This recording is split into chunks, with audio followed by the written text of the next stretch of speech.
Heretic! Heretic! Burn the heretic! What? What? I'm the heretic? I've got 100 corruption points already? Don't burn the heretic! Don't burn the heretic! And you're watching the Dark Heresy series.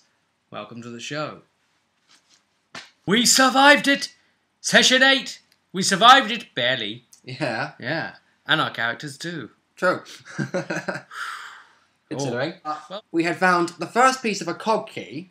Yes. And we had then left it at that point after basically smiting this dude.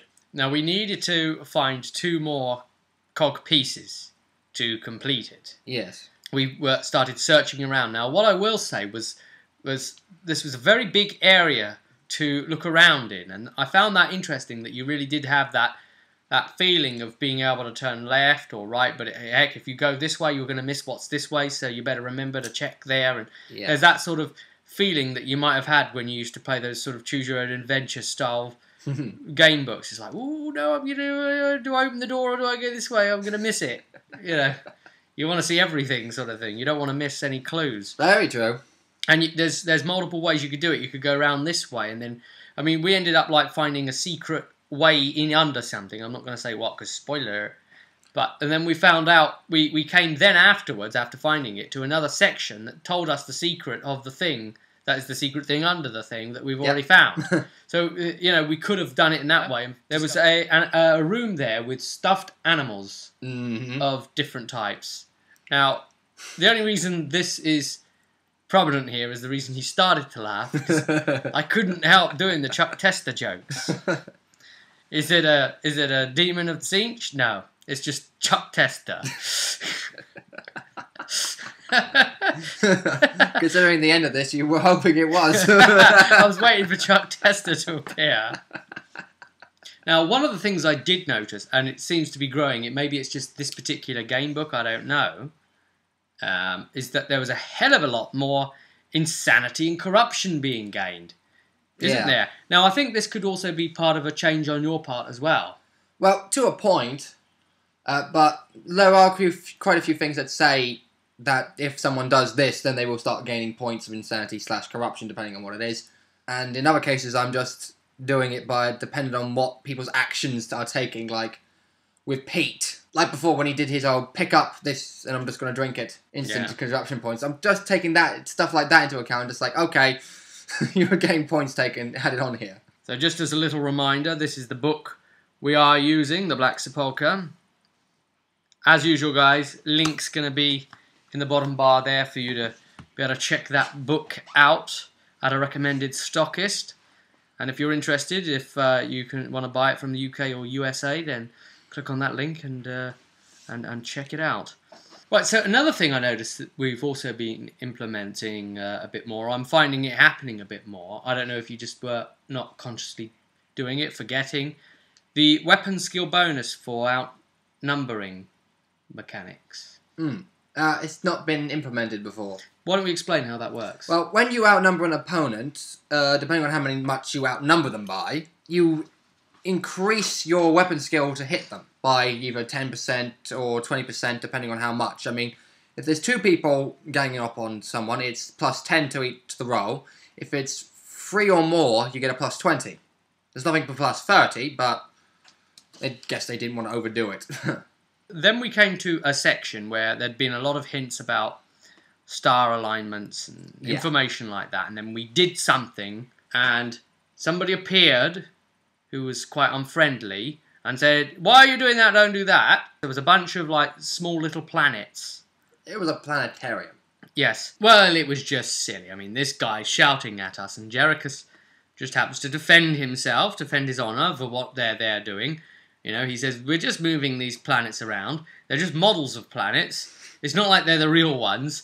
What do you think we are, giants? Pete at the time then at the table said, well, I'm a giant. I'm just a very small one. What? Anyway, then Laurie, as the GM, said, and because you've just said that, Jerichus, he is... And I said, oh, yeah, let's see. He's going to do a... Right? And I was just kind of joking, really. What did he do, Laurie? He did a balance stare. Basically. Pretty much. Yeah. Basically. All right. What was the attack called? Side gaze. This thing attacked my brain. I couldn't dodge it. 28 damage. 28 damage or something crazy like because he righteous furied. He critted on you. Pretty much. On the head. This guy can call shot without the -20 negative modifier. There's no armor to take into account because it obviously is psychic damage to the head. It's mental damage. Yeah. So Jerichus just collapsed. He just fell to his knees and just clutched his brain, and he lost a fate point because all of his wounds were just gone. His head would have exploded. He would just die on the floor from one shot. He went from full health to just no health! to like minus of whatever the hell health. Basically, all of the things that lock him down, all of the safeguards, the doors within his mental scope of his mind that have been put in place, some of them creaked open as a result of this psychic attack. Memories that have long been put in place there and aren't able to come out, somehow have come out. What was it he started spewing about? Well, let's see. Suits of green, melting to slime, saying about a tome, and he even at one point mentioned Horus. What? What? Horus? Yeah. What? And he mentioned not the Jokers would know who Horus is, probably. No. Well, maybe after all the mind cleansing, he definitely wouldn't. No. And then he also said this other key word, and let's see who gets there first in the comments there. The Fallen. What did he mean, guys? Does Jerichus even know? Probably but not. Do you? How does it all come together? Well, anyway, what's happened? Something has. Something in the undercurrent's boiling now. And if that wasn't bad enough, then our arbitrator, Padraig, took a 9 damage shot. Well, 9 wounds to the head. Yeah. It was more, obviously he's more heavily armoured. Of course. So 9 wounds actually got through. Now, if this was Warhammer Fantasy, you'd be gaining fate points back quite a lot more easily. But I don't see it happening so easily here. Based on what the hell happened at the end of all this, I would have thought we'd have got a fate point. But no. No. So that's quite incredible too. Now, we've spotted what we think might be a typo. On page 57 of the main rulebook, the listings there for the stat increases under Assassin. Now, under Agility for Expert, which is the 4th choice, so that will take you from to the 20% max that you can take, it states 500 experience, but the one before it, which takes you to the 15% extra, is also listed as 500, which is not really normal, is it? It would not really. Normally go to like 750 at the end, wouldn't it? Or whatever. If it's for something that starts with 100 experience requirement, yes. That's right, yes. But this one was 500. Now, you looked through the errata, didn't you? From what I've been able to discern, I haven't found anything saying that it should be listed as 750. Have you guys looked at it? I mean, I may have missed something like I did before with the arbitrator issue. Yeah. And this may cause for me to take another look at it to fully rectify this problem. But if someone else finds it before I do, let us know. Putting it out there, we'll annotate it if one of you can spot something that's actually covered it. But Laurie didn't seem to find it, and well, that's a little interesting, isn't it? So I mean, as the written word there, technically you could also get that for 500 as well. But yep. It was refreshing though to have something actually doing us some relatively high damage, even though we managed to dispatch it quite quickly. Yeah. Like we dispatch most things quite quickly. Again, this thing wasn't really overly powerful, apart from that one. It's a glass cannon thing. Possibly one of the things that might be making us powerful as a group. And I think this happened also in Wolfrup. You've obviously got the core mechanics of the game, and it's the way it's written initially, the original intention of the game, and the original missions that are written for the scope of the core rulebooks. Yes. Then you get all of these expansion books come out, and they can't resist adding a lot of this new weaponry, new armor, new pieces of equipment, extra pieces of gear, drugs, whatever the hell else in this particular setting. And all of that adds up because Laurie gets very enthusiastic about that and sort of Yeah. like tries to offer it to the players to say, well, these are broader means now, or such and such also exists now. You've spotted that in the shop. In Warframe, it was a hell of a lot worse, considering they had also... Ooh, we got new classes and new spells, too! Dita, at that point, was a hedge wizard, and hedge wizard doesn't normally have all these extra career exits. Well, that's the thing. But with all the expansions in Warframe, 2nd edition, he was able to go into more hedge wizardry stuff, and got a lot more power out of that. Well, as a quick example of that, for any of you that know Wolfrup, one very good example for what we're trying to illustrate here, but for that, was with the hedge wizard getting ability of the Felstave. Now, if he was to choose, for instance, the Beastmen, and you're running the actual book modules, then that's going to be very, very powerful. Because there's a lot of Beastmen usage. Load of them. And also, quite comically, Skaven come under that. Are supposed to come under that, even though you couldn't stand the idea of that. And I don't see how they could. You wanted that as a separate fel. Certain abilities that weren't originally conceived in the initial scope.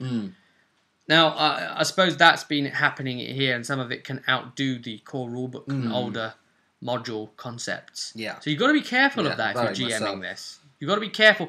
As a GM, you've got to be careful about how much you're going to offer to your players, and if you might want to say, well, I'll only start to let them have access to this gear, such as like whatever rank, and that would do be it from here. A very good idea. Or you might look at the book and think, ooh, this book's quite a weak encounters, really. I don't think I want them with weaponry like that against these encounters. Let's keep the pressure on here, guys. I mean, those guys we fought before with the 20-odd ballistic skill and that, that's just... You were just taking them out with a normal auto gun, so anything else on top of that would be really distant. That's all I've been using. Too much. I haven't been like taking the mick with like extra powerful rounds. Okay, you took stuff like that. You took one thing from like say the Inquisitor's Handbook, but that's about it. Before that point, but it was armor. Yeah, and also my origin though was it's not considering that gave you negatives as well. There is. I start with like 5 insanity. Because if a player doesn't find it challenging, they're probably not going to enjoy themselves as much. We got through that. We managed to find more cogs. Yeah, more pieces of it. Some rather scary opening that led downwards emerged for us. I won't really say too much more about that either. And Padraig was like, right, before we go any further, I'm calling down a supply depot drop. Yeah. So a number of days we're going to be able to pass, weren't they? So in which time we were going to be able to resupply and say, well, can we order in these weapons to fall in outside and we'll go out and collect pretty them. much. Padraig picked himself up a full piece of Carapace armor Arbites variation, which is lighter than the core rulebook Stormtrooper version. Ooh. By about 3 kilograms, but...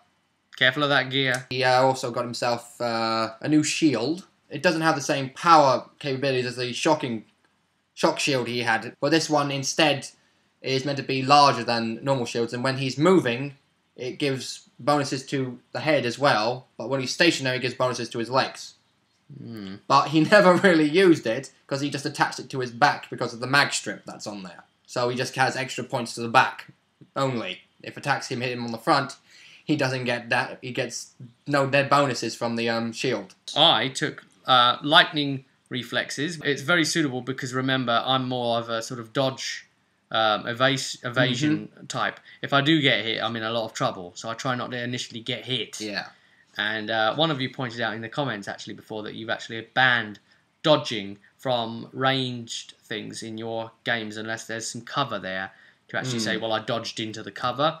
And because of it was the players that suggested in your group that they didn't think it was right that you should be able to dodge from like the speed of a bullet or speed of like a bolter or something like that. I suppose the way I looked at it is in combat you might be constantly sidestepping and constantly shooting, and you might drop to one knee and start like sighting up the enemy and that sort of thing.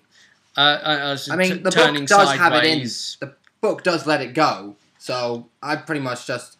I don't want to start taking things away from the players if it's in the core book. The thing to think about, I suppose, also is the setting. When you look at Warhammer, And look at the miniatures as well. Yeah, obviously 28mm scale, but they're heroic scale, and I think that says a lot, doesn't it? Yeah. This is heroic, epic battles. And obviously, complete respect to you if you make changes that make your group happy, because that's what the point of role-playing is. You take the book and only use it as a guide and you know, develop it.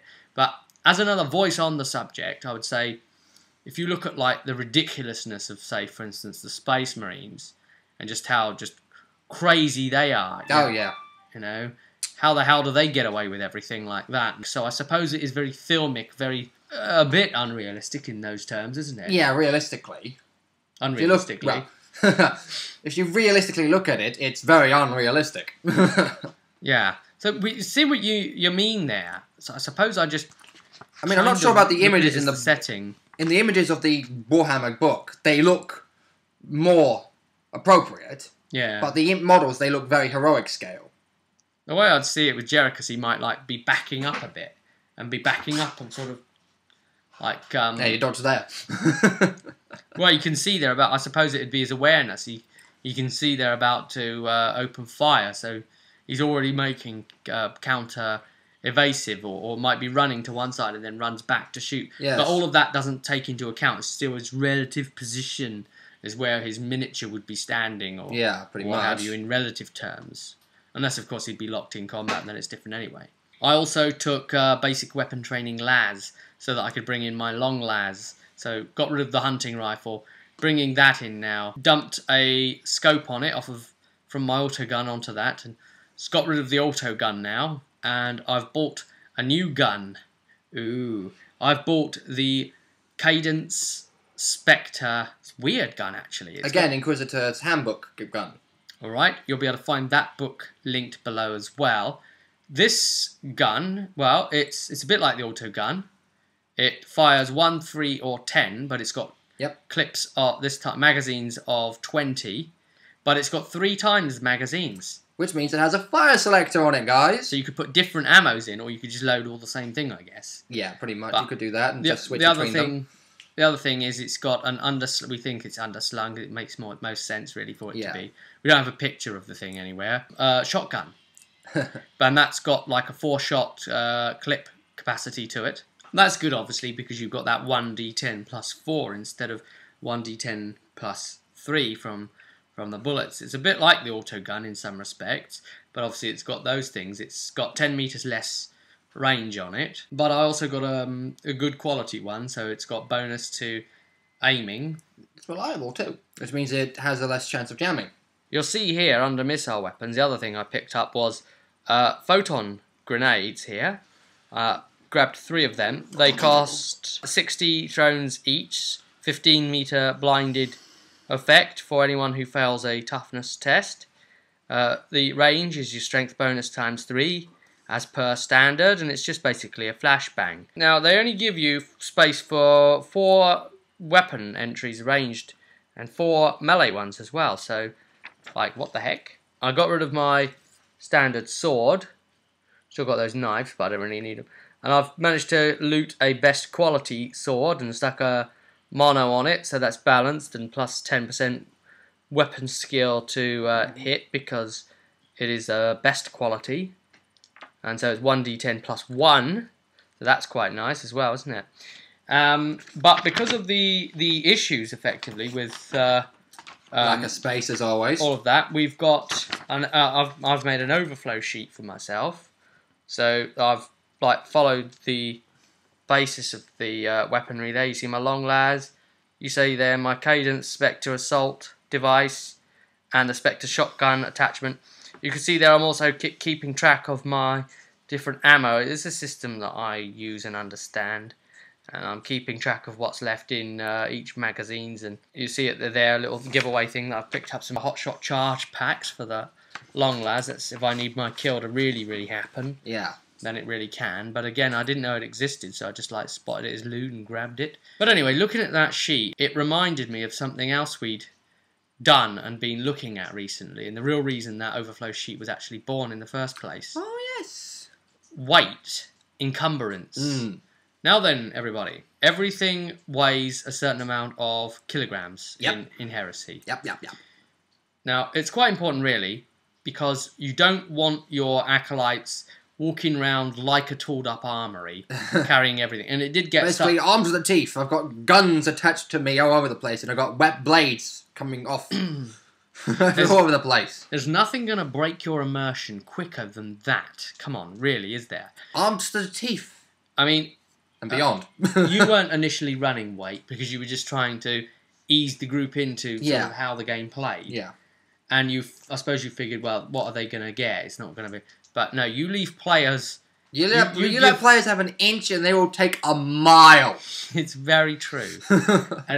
Like, especially the way like Pete got decked out. It's like, yeah, I've got... his arbitrator. And then when we started to employ encumbrance, it turned out Pete was way over his carrying limit. Now, what happens when you go over your limit? You start to slow down, and after a certain amount of hours per day, you start to gain fatigue. And fatigue in itself can knock you unconscious once you get to an in excess of your toughness bonus. But the fact is, when I looked at how they had your encumbrance values work, I was like, this doesn't make much sense. I mean, yeah, it didn't. The way they went up in the values from carrying, lifting, and moving type stuff, it was like, this is really an odd way to run it. I mean, you go by your strength bonus, but your strength bonus kind of makes it seem a bit silly. You could do something like 19 at strength bonus 3 or something like that. You could carry 19, yeah. And pushing and lifting was like 20, then over in the 30s.